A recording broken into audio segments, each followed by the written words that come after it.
Well, this whole week we've been counting down the days till Monday's big all-time 5 championship game, and who better to speak about the Lincoln-Lanphier rivalry than Coach Neil Alexander and his son Gregg. The rivalry, the respect I think both programs have for each other is unbelievable. Places were already sold out. The line was wrapped around the buildings. People have been standing in line since 3 o'clock or whatever.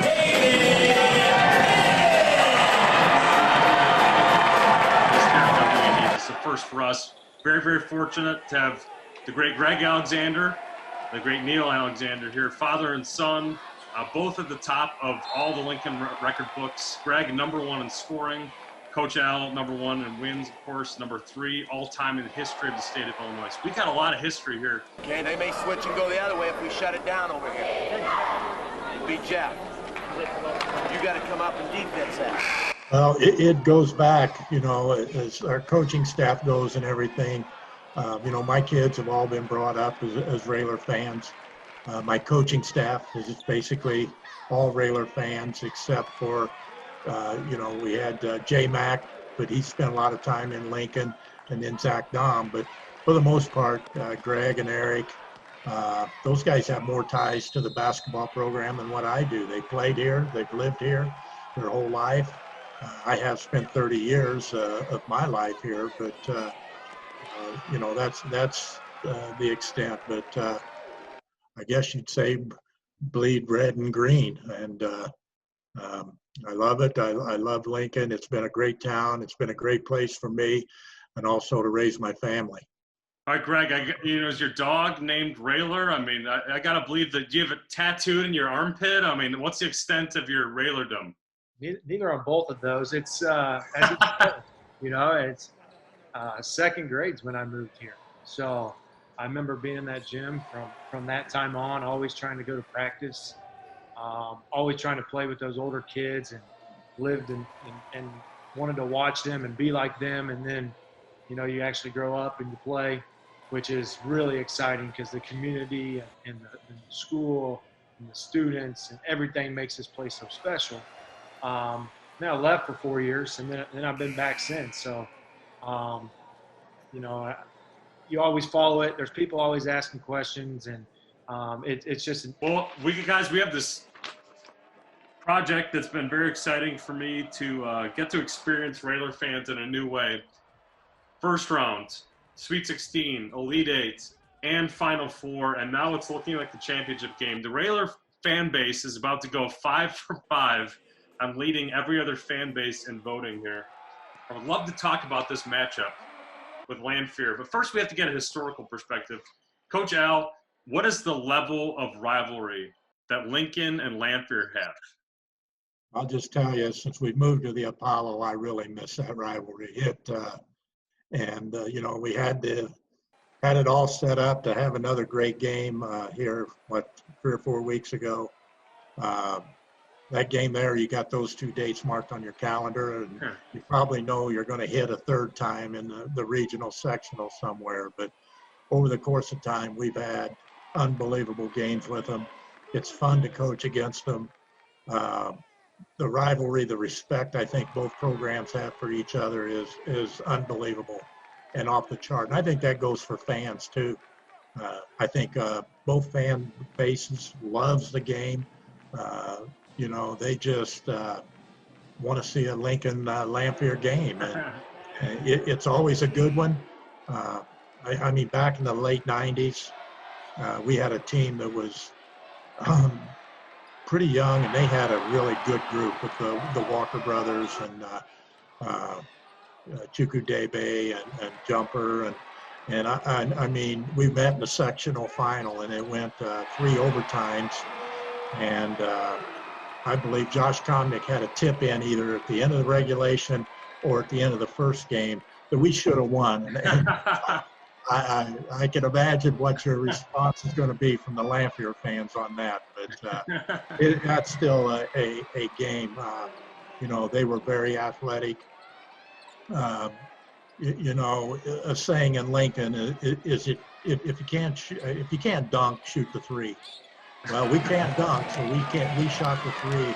In that game alone, we hit 18 threes, and it was I think if you go back and ask anybody in Lanphier or Lincoln, that their game is probably fresh in their mind. And it was a night to remember. Uh, the rivalry is, like I said, it's great to be a part of. The feelings that you have going into it. I mean, you talk about even being a coach and the adrenaline that's flowing. It's unexplainable, really. I got to ask, who's the greatest Lanphier player, the hardest player to stop at the high school level that you have read and coached against? Oh boy, there's been so many of them. And you know, we talked, and I've watched a lot of kids grow. And Andre Iguodala, he was an okay player, freshman, sophomore, his junior year, you started to see it. And then from that junior year to his senior year, I've never seen a player jump with his progression of becoming a great player. And he just took off from about his junior year. Everything just went bang, bang, bang, bang, and he's the player that he is today. And he was a tough one to stop, Richard McBride, but they've had, I mean, tons of them. Some of them shoot across half court. I mean, it's just unreal the amount of talent that's gone through there. And here also in the competition that we've had against each other. All right, so Mr. Gregg, what's your most memorable Lanphier moment, either positively or negatively? Ooh. Or both? One of each. As he just said, it was nothing I played in. It was that sectional championship game that was a triple overtime game. I remember sitting in the stands and watching it, and I will go up and say it's maybe one of the best high school basketball games around. Unfortunately, my freshman and sophomore year, we kind of controlled that rivalry, and we won a lot. And last 2 years, that's when McBride and Iguodala came along, and they kind of controlled it. So, but it was always a game, as he always said. It was great competition. The emotions were high. There was always atmosphere was electric. We had in 2014, we went down there, ranked 2 or 3 in state. They were 1. That was with Gavin Block and Max Cook, Joey Olden, and those guys. And they beat us on a tip-in, I believe, or sent it to overtime, and then we lost in overtime. And then they came to our place. We were 1-2, and then we ended up winning that one. Just pulling up there in the bus, the places were already sold out. The line was wrapped around the buildings. People have been standing in line since 3 o'clock or whatever. In the sophomore games, as getting ready to coach sophomore, I said, guys, you're never going to play in front of a sold-out crowd here. And no sophomore team's done it before, because our place was packed before the sophomore game started. And that's just it speaks to the rivalry. And Coach Al, we spoke about this yesterday. What are your memories from that game? Oh boy, it was, well, the game that it was the jump that we had on them. We kind of cooled it real quick. That was, again, a very special group, and we had that set up to have another game exactly like that before this catastrophe we've had with the health crisis. And but that would have been one of those special games.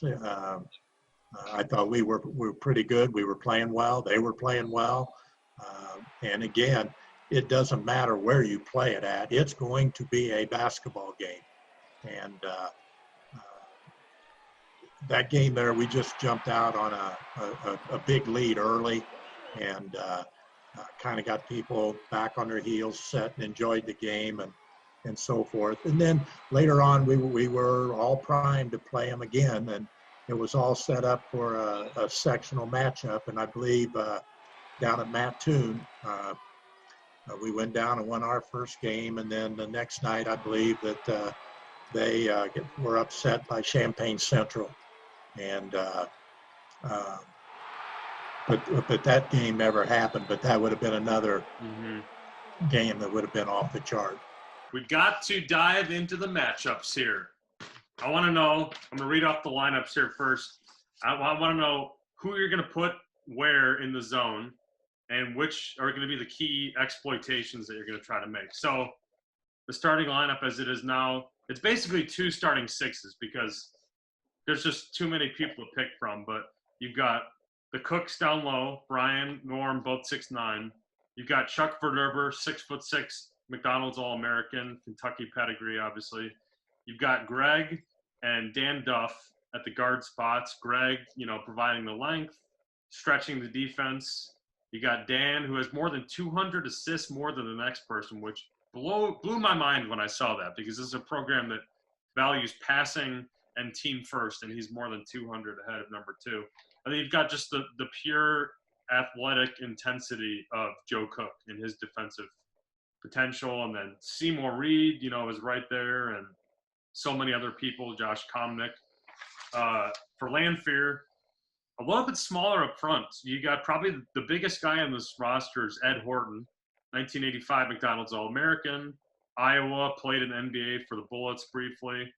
Probably, they're going to have a slightly non-traditional lineup.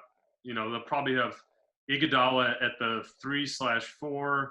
And you've got Kevin Gamble, 12 years in the NBA at the 3 kind of. And then working your way up to guard, you've got Jeff Walker and Rich McBride kind of in the 2 hybrid role. And then Doug Collins, as the first point guard. But you could also have, Xavier Bishop, who's number 1 in scoring all time, or Larry Austin. I mean, they've got tons of guys. And then Chukwudebe and Rich Schultz, a historic icon, coming off the bench for this team. So what are the matchups that you two are most looking forward to? And what are the keys to victory here?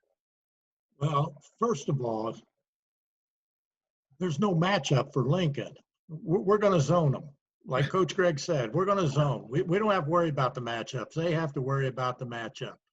And that's some of the things that we feel that our zone defense is a man-to-man, basically fundamentally man-to-man, but yet it's a zone. But we don't have to know where our man's at. So we always have a man and a half in position to help on every player. And there's no doubt that their strength is driving the basketball, getting to the rim, dunking the ball. Now they do have some shooters. They can shoot the basketball, but we're going to zone them. I don't think Coach Gregg can convince me to play man against Lanphier. Against an NBA Finals MVP? Come on, why not? Try. There's no man at Lincoln High School. We got his bobblehead right here. All 1, 2, 3. Gregg, what's the matchup, or not matchup, but what are you looking forward to most about this game? You as a player, as the starting 2 guard. Man, everything. This would be a dream matchup, obviously, and there's so many good players on both sides. Maybe if we could pull away with it, is finally topping McBride and Iguodala that I never got to do in the last couple of years there. Kind of seal that, get that done. That would be nice. What's going to be the most dangerous thing? Rebounding. Yeah. Rebounding. Like Coach Al just said, they're going to dribble drive. They're going to attack the rim, and that's what we always say. You got to stop the dribble drive. You got to find a way to give them one shot, and rebound out of a zone is not always the easiest thing to do. So we do have some people that are in position. We got a Chuck Verderber that could play a backside wing. You got Brian Cook who'd play a backside wing that's dropping down there. Coach Gregg's a 6'5" kid, but they're also going to pressure us. They're going to full court press us, and boy, I like our chances with Danny Duff. So how are you going to be able to get out of that press? What do you mean get out of it? Well, I just mean, what's going to be your message to your guys? Well, we got to contain them. We got to stop them from dribble drive, getting our people in a position. I thought you wanted me to get out of it and go man. No. I know, like I said, it's more likely that the city of Lincoln would be physically moved to a different. They might come down and grab me. Yeah. Who's going to be the most underrated part of your success in this game? Who's going to be the Railer X factor? Well, I don't know. There's so many of them. I mean, I'd love to coach that group. That would be a phenomenal group to coach. You know, one thing we can do is, you know, if somebody's not shooting the ball, we're going to shoot the ball. We're going to shoot the three. I mean, you got Brian Cook that can step out and shoot. Danny Duff can shoot. You get to our bench, we got Joe Cook. I mean, we got kids that are strong and quick and have played some major minutes at some big time universities and been a very, very good high school basketball players. So we just have to play regular ball. We got to be able to play together, move the ball, make them cover us with ball movement, cover our shooters, and also we still have to penetrate. But we do have some people. My understanding, I never saw or seen anything as far as game tape on Norm Cook, but I've been told that he's been the best that Lincoln's ever offered. And you know, he goes to Kansas and he's an All-American, first-round draft pick of the Celtics. And I that's one player that I never, out of the group, and Seymour Reed, I never really saw him play either. Yeah, great. In the ABA, I mean, that's pretty amazing. But from all my talk from the older people, that's been around a long time, the Duncan Reed era, said that Norm Cook was unbelievable, was phenomenal. So who goes where in your zone? Because that's tough too. Because normally you don't have multiple 6'9" people to deal with. So who goes where? Both of you guys, give me your game plan right now about who goes where in that famous zone. Well, I would put probably Norm on the baseline. Okay. Maybe Brian, but Brian could go to a wing. Okay. Chuck Vederver could go low. I think Seymour Reed was very active and was a very, very good athlete. So I think he could play a wing. So you could really put a very, very large team up there with Danny Duff at the point, Joe Cook at the point, Gregg at the point, Comnick at the point. I mean, there's 4 great point guards, 4 really good point guards that could create problems and that could guard people. You know, then you got kids that could rotate different spots. I mean, you're not even talking about, you know, Jermaine, Hamlin. I mean, that's scary. It's so many kids that could play, and Lanphier's got them too. I mean, you know, Lanphier's been loaded with talent forever, and but it would be fun to piece it together and play that game. Gregg, who goes where in the zone? Your dad gave the diplomatic answer. No, I think he had it about right. He did. You probably put do you go Cooks down low, or do you put Vederver, one of them, down low? Probably gonna put the Cooks down there. They got a little size. They're gonna attack us. We need to protect the rim a little bit. So a little more size down there. But then we're still long on the wing spots, you know, where we can cover some grounds and push their shooters back and extend out a little bit. So pretty much what he had right there. And then, like you said, it's just, you know, guys off the bench you can kind of plug in anywhere depending on what you need and what you know. You could go with a smaller lineup if you had to and move Chuck Vederver back down there and stuff like that. But I think there's pieces to put all over that. The 1-2-2 would make it really, really, really good. Them are in the, you know, top 8 or 10, you know, probably not a single Division I player, but this team won more than 30 games, and it's got a really special place in your heart for both of you guys. Why is that? Well, first of all, the way the year ended, I really felt we were good enough. Hey, I said all year long that, hey, we could beat anybody, but we could also be beaten. And at the time, those kids grew to the point that their confidence was off the chart. They were playing exceptionally hard. They were playing together. People were starting to do things that they hadn't done before, and not in the good way, and everything, and just the relationship and how they played with each other. They were so unselfish, and it was the same player. They all could shoot the 3. They all could drive it. They all could pull up and shoot. They all could finish. They all could pass, dribble. It was a fun group and I'd done more watching than coaching than I have in a long time. And yeah, I got to give a lot of credit. The credit goes to my guys that helped me out: Coach Gregg, Coach Ewald, the other Coach Farmer, Coach Dom, and Coach J Mac. But Coach E and Coach Gregg both sat down and said, "Coach, you got to let him play." Because I've always had my thumb on it, and I'm always up and doing this and that. And they're sitting there, and I'm sitting there, and they take what I consider a bad shot, and both of them, and one in one ear and one in the other, was let them go. So I really sat back this year and really enjoyed this team and watched them play, because even there was very few times there was a bad shot. It was so unselfish on every one of their parts. And, they won 32 games. The 2 games they lost were in overtime. Wow. It was, and moving up the ladder, it was a challenge for them. And they were ready for it. And not only were they're just great kids, and on and off the court, classroom, hallways, out on the street. They do things the right way.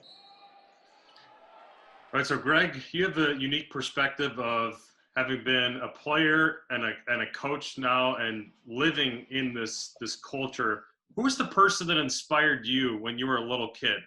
Everybody's got those 1 or 2 players that they looked up to that said, "I want to be that person," running out with the band and the lights. Who did you look up to when you were your kid's age?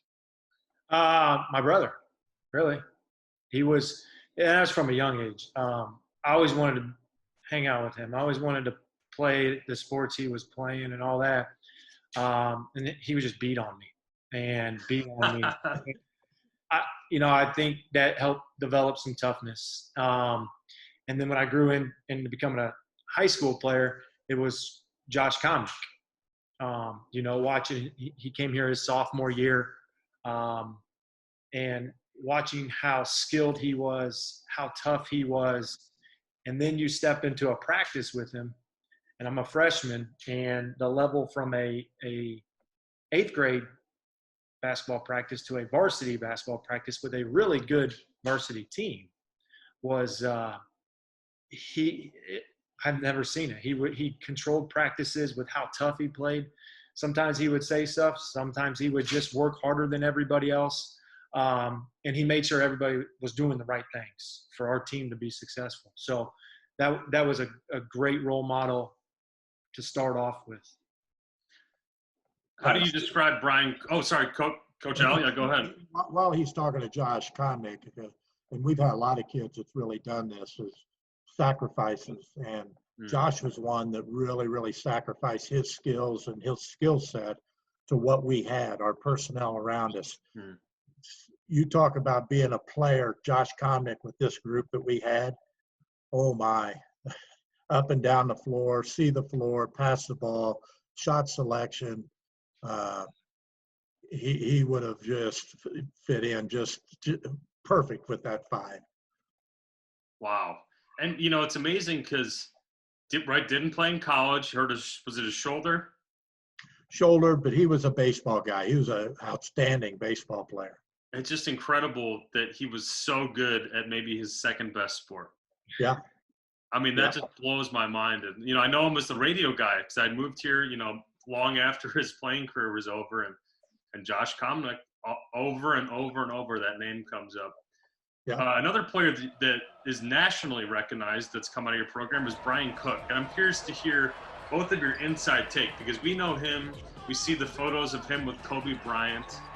We see the photos of him at the NBA draft as the Big Ten Player of the Year. But at one point, he was a pretty raw athlete, was he not? And, where did he start off from? And what was the behind-the-scenes view of his development from you guys both? Well, he was always a smooth player. He always had skill. The strength was one of the things, and the development. And from my standpoint, I think a big kid like Brian or any big kid, it takes a long time for you to grow into your body. Usually your guards are such as Gregg or Josh Comnick. And, you know, I've coached a lot of good high school. Those are one of some of the best that I've coached. And Brian had the most potential. You could just see it. He could shoot it. He could pass it. And, you know, he had great coaches at Illinois that, you know, finally got him to get inside a little bit. Brian played mostly on the perimeter for us. And, you know, he'd go inside every once in a while. But for the most part, he was a outside shooter, 15-foot jump shooter. But he was very skilled, loved the gym, loved to be in the gym. And again, I think we have a lot of special athletes, and he was one of them. Gregg, what are your memories of Brian? A lot of what he just said. He played on the perimeter for us. A lot of threes. Coach didn't know anything. He put him out on the perimeter instead of having his tail on the block. I remember it was his junior year. We go down to Pine Bluffs, Arkansas. And it was kind of like his coming out party, I think. I think that's where he really stepped up. We played against some nationally ranked teams. And I don't think anybody really knew who we were when we went down there. And we ended up winning it. You know, there was other teams that had NBA players, Kareem, Duran Rush. And he just kind of took things over. And you just kind of saw him. And then from there, you know, he just kept it going. And it was just fun to watch him throughout his career at Illinois and, you know, just becoming the player that he did. And Gregg, who's the best player you've ever gone up against in high school and then in college? Tyrese Bryson was one of the best ones I've ever played with against, and he was there a little bit at my freshman year at Illinois State. He was so good at everything. I didn't play against him in high school. I remember he played in Lincoln in a sectional game against us, and he crossed half court and he was burying threes. That sounds like Tyrese. Yeah, he was just so good. Just a swagger. I mean, what made him? Because I think I'm taller than him. I mean, he is not a physically gifted person. He had like less than 1% body fat. He was just wiry, strong. If you got under him, he could score. One of the best scorers I've ever seen because he'll go around you. If you want to lay off of him, he could shoot deep threes. He had a mid-range game. And as you talk about people that love to play basketball, that guy, we get done the little time I played with him because he got hurt my freshman year, first game of the season. So that fall, open gyms and stuff, or practice, as soon as we're done, he's pulling out more coaches to play one-on-one. Wow. And because it's something competitive, 3-on-3, anything. Like he lived in the gym. I mean, he was really good. Coach Al, what are your memories? He might have been the best shooter that I've ever coached against. He was phenomenal. I don't tell him that because his head will go boom. But I mean, even in our scouting reports that year, that was the year it was the year before we got beat by Lanphier in that triple overtime. It was that group's earlier years, and I spent more time in at that time it was Stephen Decatur's gym. I spent more time in that gym than I think I did in ours. And I scouted them, and I knew. And in our scouting report, it just said, pure shooter.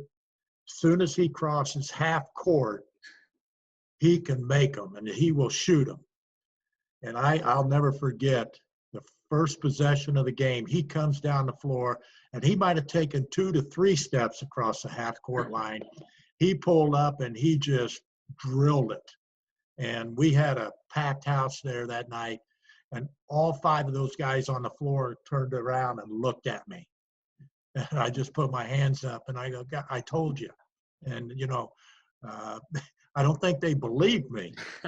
And but he, like I said, he was a phenomenal player. They had a great team that year.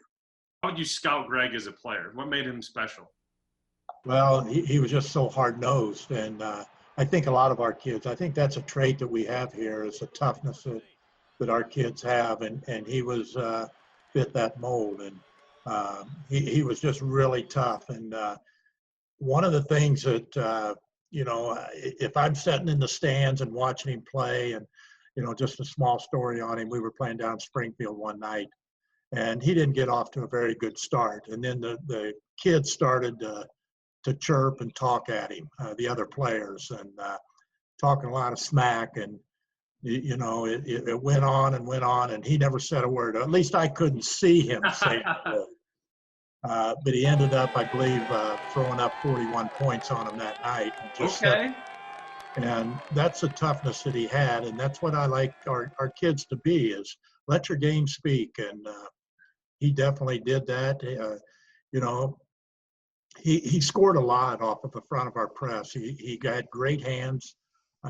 It was tough to get over him at 6'4", but he made a lot of things happen in our press. One year we had him and a kid named Preston Carnahan, and Preston was, I don't know, probably about 5'5", but not really. He was about 5'10". But what we would do is, it's one of the few times we've ever done it, is Gregg would play the point of the press in the full court, because he was so hard to get over the top. And then once we get back into the half court, we'd rotate Preston to the top. So there's some adjustments we've made out of it, but he was a fierce competitor. I've talked, and Josh Comnick was too. But we've had a lot of kids that's just had that drive, and they were fundamentally sound. They made no mistakes. The fundamentals were there, and it's been a great place to coach because of that. All right, Gregg, I told you I have a little surprise. Boom. I have a mug collection. I had to bust out the Redbird mug. Cheers to you on being the #1 scorer in a program that is steeped in tradition. You were #1 all-time in scoring with more than 2,000 points, and you went on to score 1,000 with the Redbirds too. First, I have to ask you about that 41-point game. Was that at Lanphier? Was that Springfield High? Where was that? Springfield High, I believe. Okay, and did you remember people talking trash to you? A little bit. I mean, I won't be quiet either now. So I'm How not did get my mouth shut. How do you not get caught up in the emotions of that moment and start talking back? Yeah, it's just fun. I mean, there's a lot of emotions in the game. I mean, that's why you play it. So I was a pretty emotional player. So, and I always loved to play. So that always helped. You're just a silent assassin. You don't have to say a word. No, I probably talked a little too much at times too. That's incredible. Columbus days or early on pre-Lincoln days, do you have any memories of some of these legends? Do you ever get to see like a Chuck Verderber play or a Seymour Reed play? Well, you got to remember, for 12 years, Coach Wallace was here. Mm-hmm. And Coach Wallace coached me at Nokomis High School. And I would come and I would watch, as I was getting into my early years of coaching, not necessarily from the time I graduated in 72 to 76 when I was playing college. I never got here. But after that, I'd make 2 or 3 games a year. And I sat in the stands, clear up in the corner, behind the bench, in the corner, the packed house, when Lincoln played Marcus Liberty in Chicago King. And I saw him play Chuck Verderber and that group played at Horton Fieldhouse when they were really good that year and got upset by Danville. And but I go back to the late 70s of knowing what Lincoln basketball was about. Wow. Because I did follow Coach Wallace. He was a great mentor for me, and the way he played, I basically picked up the ball press and done those things and so forth. And, this goes way back to my days. Coach Wallace helped me get the job here. But a guy that Jerry Overby was a superintendent at that time, and he took a chance on a young kid that I believe when I came here, I might have won 140 games and lost 140 games. And Jerry Overby took a chance on me. And from there, I came in here with the fear of letting the program down because I was following Coach Wallace, Duncan Reed, Cal Hubbard. There was so many Hall of Fame coaches here, and to step in to the situation that I was in, I mean, did I fear failure? I think that drove me, but the thing is I didn't want to let Coach Wallace down or my family, and I kept just working hard at it, and the kids that we've had here, the people that we've had here, the parents, the drive that the kids have has made it a very special place to be. So it goes way back to then when we started, and the kids that played for me the first year. And one of the things that I've always said is, it's not my team, it's our team. And you try to make them understand that I'm the leader, somebody has to be the leader, and we all have to pull from the same end of the rope. And I tell you, for 30 years, we've pulled from the same end of the rope. Now, Coach Gregg, what's one thing that you've learned from your dad, or what's one thing that you've taught your dad, even as his son? I think one of the biggest things I've learned is that to work hard every day. I think that's what he gets the kids to do every single day. It doesn't matter how much skill you have. If you don't play hard, it doesn't matter. And he teaches them it's not playing hard on Friday or Saturday. It's playing hard Monday through Thursday. And that creates good habits. And we practice hard. He pushes them to practice hard. He pushes their buttons. He demands that out of them, and they give it back. He finds ways to get that out of all the kids. And then it spills on to off the court. He demands them when we go somewhere, be polite, yes, sir, no, thank you, yes, please, and all that.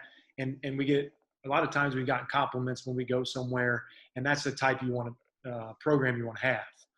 He teaches them to win with class and lose with class. You get beat as long as you tried your best and did everything we could. You tip your hat, shake your hands, and hopefully there's another game to play, unless it's the last one of the year. So I've been trying to teach it, let him go man to man, but he just won't. No, we've never talked about that. I've got a better chance of picking up the city of Lincoln and moving it into McLean County than you do of changing the famous press. Yeah, I've listened to some of your interviews with some of the Lanphier guys, and they're talking about, we have a size advantage, and we do.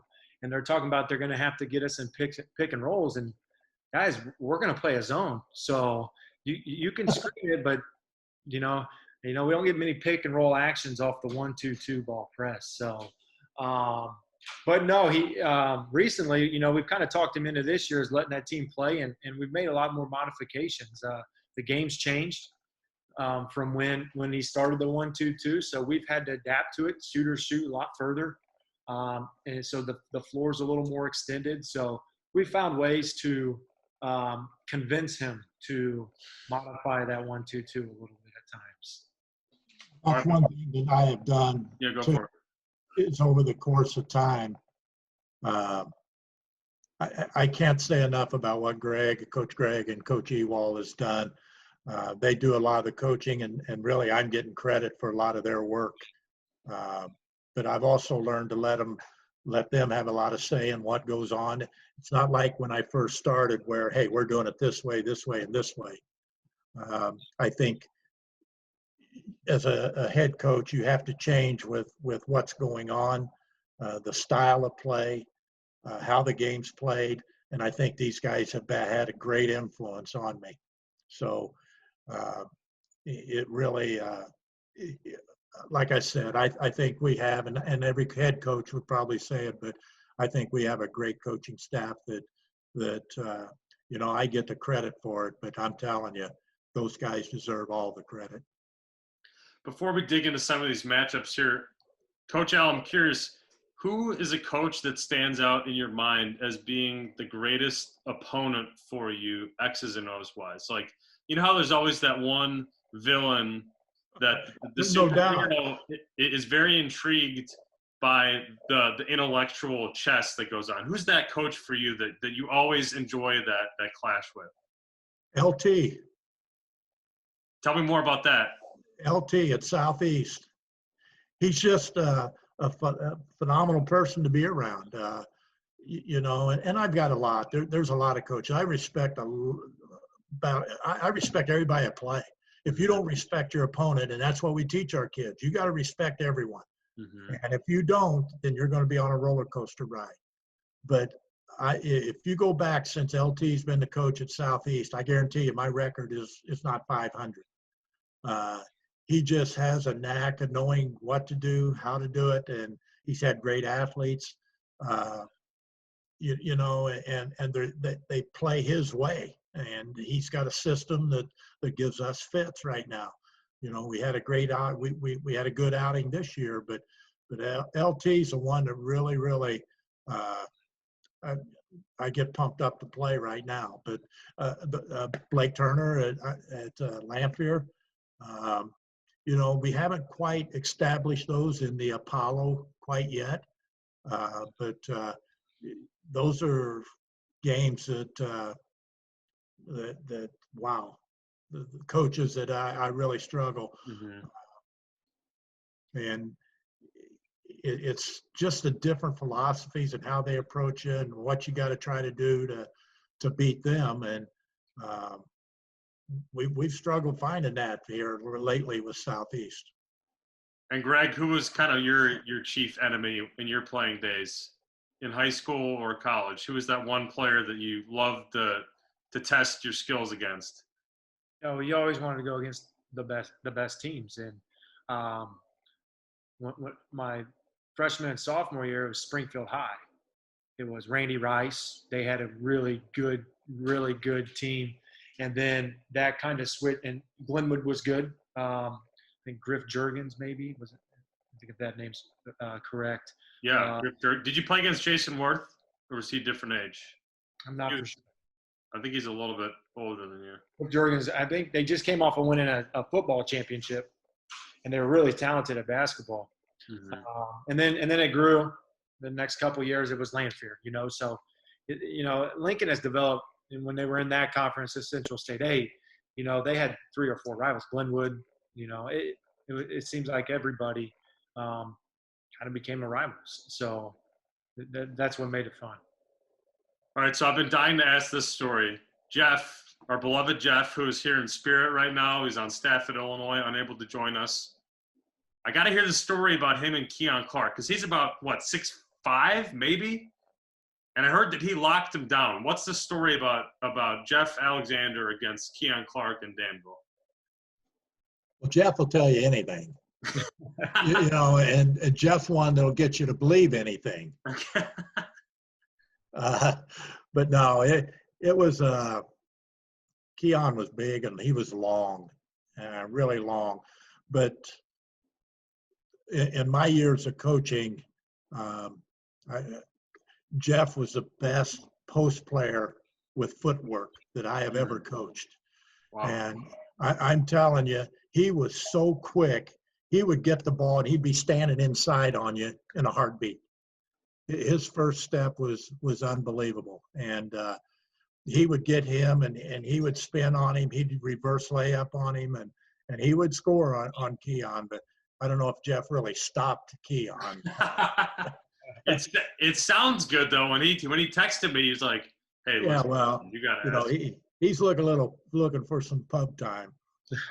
He's got his dad's dry sense of humor too, which I very much appreciate. But yeah, as far as Geoff, I mean, his footwork was unbelievable in the post area. I've not seen a kid that was so quick, spin move. He'd hook you, he'd shot fake, get you in the air, score. I mean, he was the best post player for his size with his footwork and skills that I have coached. And you know, but back then in the early 90s, back in the early 80s was when or late 80s was when the 3-point line come in. So it was just starting to take over when Geoff was playing and everything. And we were still having and working on post moves. Very seldom do we work on post moves now. And I've seen articles on who works on post moves anymore. We work on a lot of different things, dribble drive and things, but what we did back then is I don't think very many people do anymore. Well, before we wrap up here, gentlemen, the story everybody's talking about right now is this Last Dance, this incredible 10-part docuseries on the Bulls.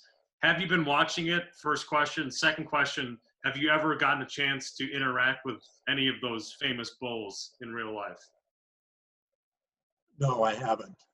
But I tell you, Michael Jordan was my all-time favorite. I have all the playoff games. I have them on VHS. And, we've kind of remodeling the house right now. And my wife and I was going through and we were starting to throw stuff out. And we ran across a VHS player. We said, we better hang on to that. Yeah. Because those will be hard to find. But he was, and I still truly believe that if you watch the games in the late or the 90s, with the all of them, the Celtics, the Pistons, and man, it was brutal. Those guys would get thrown in jail for some of the things those guys were doing back then.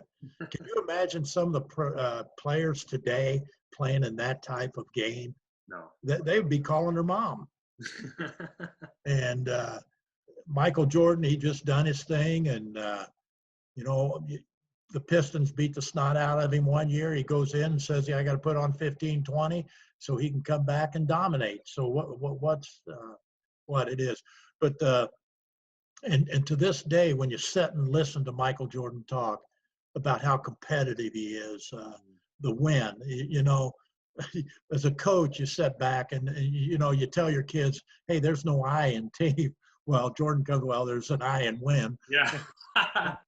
So, he's such a competitor, and how he prepares, and kids don't understand that even at that level, you still work on the basic fundamental things. And that's what you try to get across to kids is, we're doing fundamental things, and our guys are slow motion. Guy, I got to do this again. And the greatest player, in my opinion, the greatest player of all time, he done them until he quit playing. I'm not so sure he's not doing them now. So, yeah, we've been watching them, and it's phenomenal on, how he approaches things. Gregg, what's been your experience like watching this documentary, and what are your memories of those teams? Awesome. It's awesome. Just reliving it. I was kind of young going up, so I do remember watching the games. Went to 2 Bulls games. So went to one at the old stadium in Salt Jordan, and then one at the new one in a playoff game. Wow. Against Charlotte, the Hornets, when they were new, and just the memories from that and watching them play. And you get in those arguments now about who's better, LeBron and Jordan. I think it's all, it's fun. You talk to some of these, kids, high school kids, and everything's LeBron for the most part, and hopefully they're watching this and seeing how good Jordan really was, and it was because it's awesome.